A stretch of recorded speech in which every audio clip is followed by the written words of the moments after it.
Well, for one thing, I'm a Gemini. And I go back and forth a lot, change my mind. And my moon's in Pisces, and that means that I'm going to fall in love a lot. This is Angie. I don't mind that. She's 17 years old. In the past few years, she's grown physically, and she's matured emotionally. At the same time, she's entered a new phase of mental development, one that's causing some changes in her life. At 17, Angie now finds herself asking why about things that in her earlier childhood she would have taken for granted. She's no longer inclined to accept things as they are. Instead, she's now able to think about how they might be, or how they should be. School, I'm getting to the point where I don't like it anymore. You know, I'm getting good grades and stuff, but the whole idea of being locked up, I don't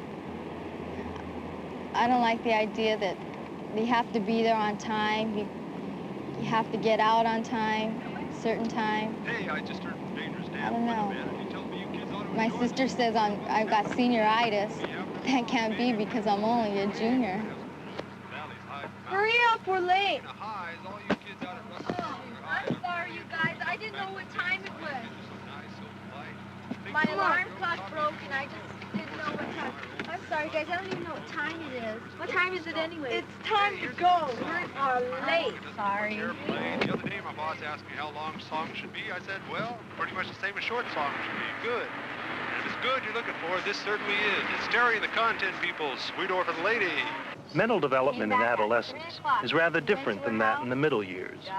Angie and her friends are now capable of what psychologist Jean Piaget called formal operations. That means they think not only about things and events, but also about abstract concepts, ideas, relations, and assertions. Professor John Flavel of Stanford University. The older child, the adolescent, is more capable, it seems, of thinking about things in general, asking himself or herself, well, you know, what if such and such were the case? Or let's suppose that such and such were the case. What would then follow from that imaginary state of affairs? You can fly, you know, it only takes about an hour. I'm sure. It costs $50 for both of us. That's that. Well, Joe can afford it. Suppose he asked you, would you go? I don't know. I might. What would happen if your parents found out? Well, first of all, I wouldn't let them find out. What would your sister say? She'd probably get mad at first, but she couldn't say much because I know for a fact her and Gary used to take off like that before they were married. So the child is able to engage in hypothetical thinking. He's able to set up hypotheses, in effect, and then imagine what consequences follow from those hypotheses. Automatically do it. God, if my dad found out, he's gonna punch Joe. He's always told me he would.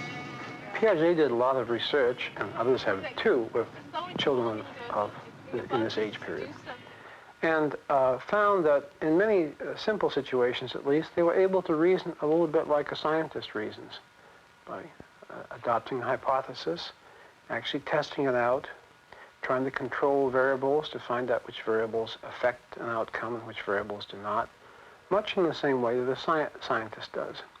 So sometimes Piaget's formal operational reasoning, as it's called in his theory, can be described as resembling scientific reasoning in a way. Today, class, we're going to play a game. I'm going to be a Martian today. All right, now what I would like you to do is I would like all of you to think about the definition of a circle. Now, can anybody give me, in everyday terms, the definition of a circle? Anyone? Louise. It's round, like a circle or a ball. Okay, that's not clear enough. Now, as a Martian, if I didn't know what a circle was, I probably wouldn't know what round was. In adolescence, the thinking skills that have been developed in the middle years expand and become more refined. In high school, the work becomes more theoretical in nature. Teenagers are challenged to use their new hypothetical or formal thinking skills. Is that a circle? No. It is a close line, though, so we're getting closer, yeah. Does it have anything to do with pi? All right, now I said in everyday terms. Let's not get into mathematical definitions. Let's just define a circle in everyday words, okay? Something else. Now we need to get clearer on this. I don't think some of you realize how important a circle is. Angie. You have to establish a reference point within a closed line. As far as the adolescent is concerned, much of what he encounters in his schoolwork is really a new form of abstraction. He's taught geometry, which then is a process of starting with some axioms and reasoning from these to certain conclusions, then testing and proving the conclusions. He can move on to trigonometry. He can move on to the study of physics, where he appreciates that the rules of physics are not real-life rules. And but for ceremony, such a wretch, ending days with toil and nights with sleep, had the forehand and vantage of a king.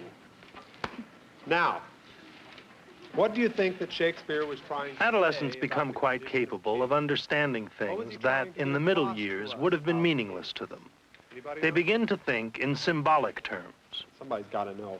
Barbara, what do you think Shakespeare was trying to say to us? I think he was trying to say that kings don't have it any better than regular people. All right, not bad. During this Don't have period, it better teenagers than start to ordinary talk people. about the meaning behind Famous things. writer once They said start to that experiment with novelist expressing is a poet themselves, who has oftentimes through the arts, What do you music, think he meant by that? poetry. A novelist is a poet who has failed.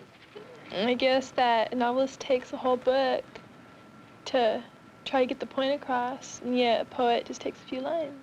The advent of makes a formal poem thinking skills different doesn't mean, however, that each and every teenager suddenly turns into a poet-philosopher or a rocket scientist. Indeed, research has shown that the development of hypothetical thought occurs at different ages and to different degrees, depending on such variables as intellectual capacity and socioeconomic status. And what is dillowing mean? What we can say, however, is that adolescents, like most of us, focus their powers of thought on practical, day-to-day matters. Angie? Angie, could you give me your attention for a second? Why do you think that Shakespeare... The fact of the matter seems to be that when you look at real-life adolescents in their real-life situations, they're much more preoccupied with matters of the self, the presentation of the self, relations between the sexes, future vocations, values, and indeed, to ask them to perform intellectual tasks is almost like asking them to focus on something that is very remote and not part of their ordinary existence. It might even be not too radical a proposal to say that the high school years and the college years are a very poor time for formal education to take place.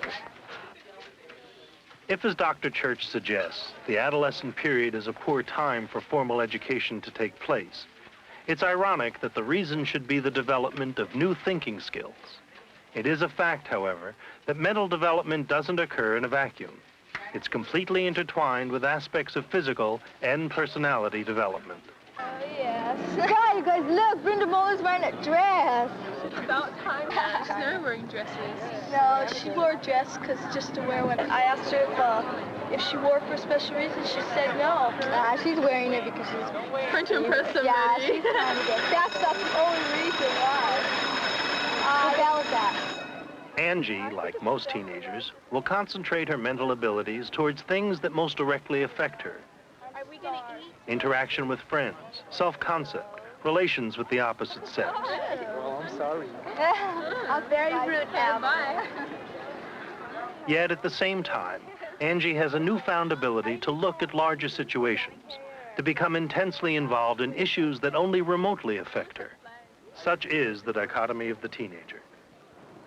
But the thing that I'm saying is these illegal aliens come up from the border and they take the jobs that should be had by Americans. Take all what jobs? Take all what jobs? The jobs that we have here that Americans could The use. jobs that they have here are jobs that nobody wants anyways. But we should take care of Americans who live here first, not aliens.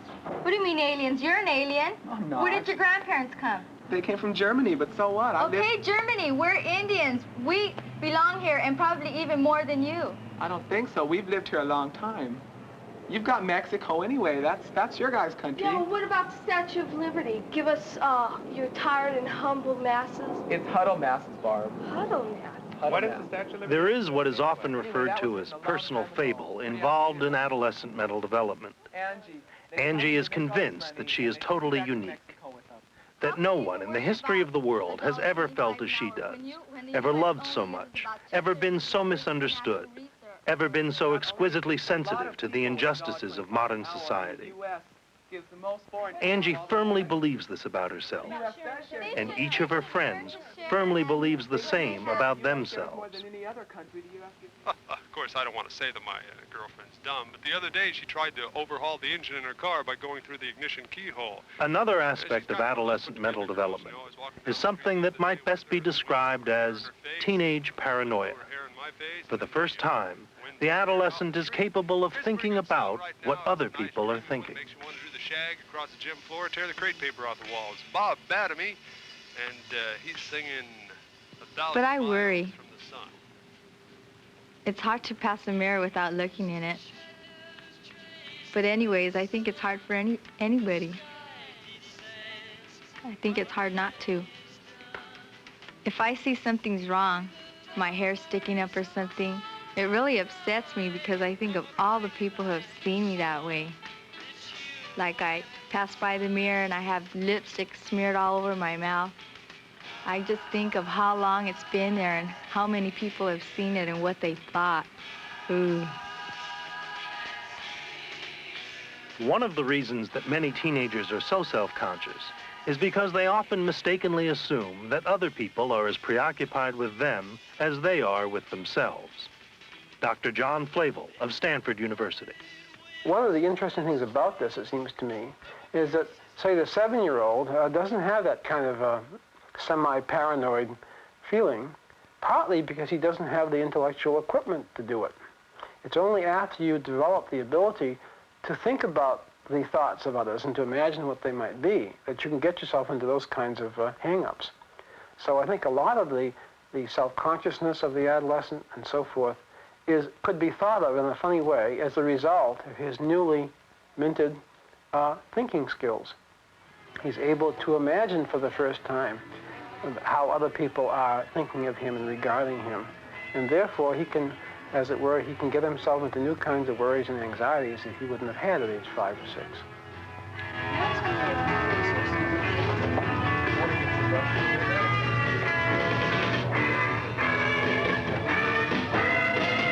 The reason that most teenagers believe that all eyes are on them is because they're still more or less egocentric. For all of their newfound adult thinking skills, they still retain the belief that the world orbits around them, pretty much the same attitude they had as infants. In a way, babies believe that other people exist to feed and care for them. Teenagers believe that other people exist to be an audience for them. And that's why it's important for every little hair to be in just the right place, because the audience is watching. This raises an interesting question. What happens when several adolescents get together? What are we going to do? But Look, who's in the back with him? what are we going to do? What happens when several teenage egos meet, each convinced that it's the real center of attention? Hey, hold down. It looks like they're going past. No. Oh, they're coming. Don't turn around. You have to guys. In the crash, Bart. Okay, here. Embarrassing, you guys. Who's with them? Well, look. John's there, you guys. John. So? He's cute, you guys. Oh, Louise, come on. You He haven't hangs seen around much with a of bunch him. of goonies. Oh, shoot, they're coming. Okay, just sit along. Just turn around. Just turn around. Look around.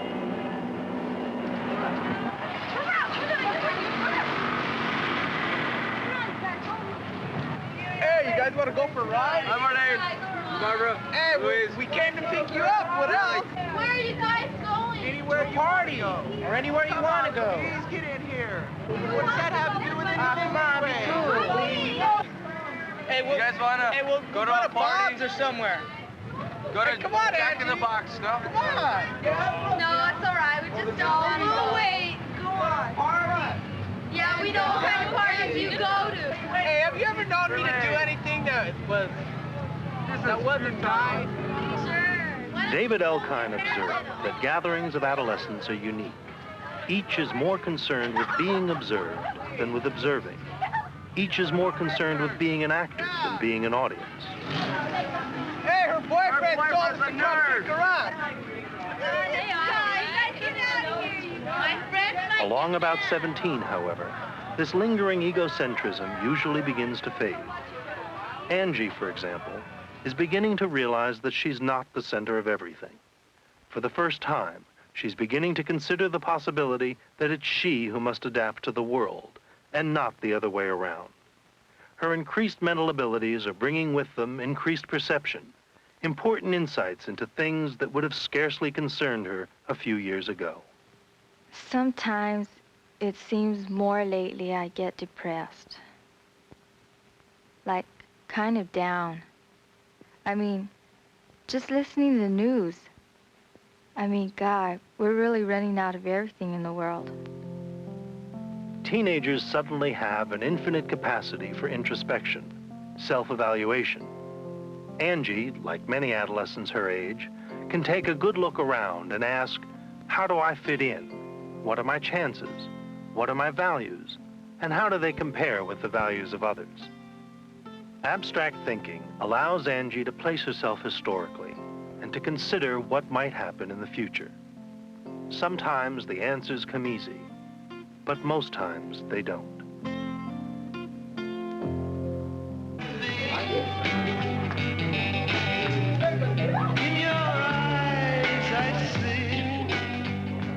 The ability to love is a very important milestone on the way to maturity.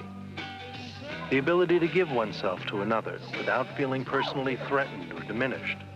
To understand that there can be a close, intimate relationship that consists of three things: a you, a me, and an us. All three are separate, and all three are related. Well, I don't think that means I'm going to spend the rest of my life with Al.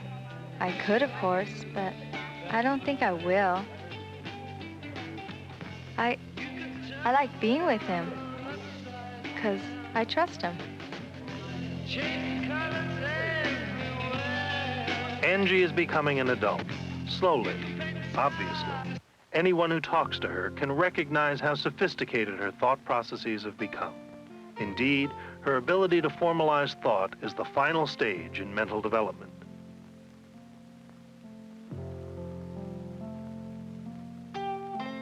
She will continue to learn, of course, but there will be no more qualitative leaps to improve her thinking processes. She is becoming an adult.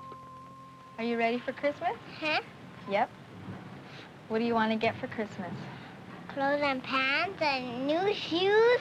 The same thing? When she was 2 or 3, the world was much simpler for Angie. It was dominated by what she could touch, taste, see, and hear. She never reasoned things out beyond that. She was the center of everything, and what she needed or wanted, she got. Like her 3-year-old niece, Angie still has wants and needs. Unlike her niece, however, Angie now realizes that those wants and needs may not be automatically met. This final step in mental development is a bittersweet experience. On the one hand, Angie, like most teenagers, must come to grips with the fact that she is not the hub of the universe. She has wants and needs that may never be met. On the other hand, as her thought processes mature, she becomes much better able to think about her own identity, to form adult relationships with other people, and to determine how and where she fits into society. Loca. Who are you? Who am I? Well, oh, I don't know. Why is it every time we do this, you ask me the same question? I don't know what you want to hear. I don't know what to tell you. I mean, I know who I am, but I don't know what you want to hear. I don't know what to tell you. I don't know what to say. Oh, I don't want to do this anymore.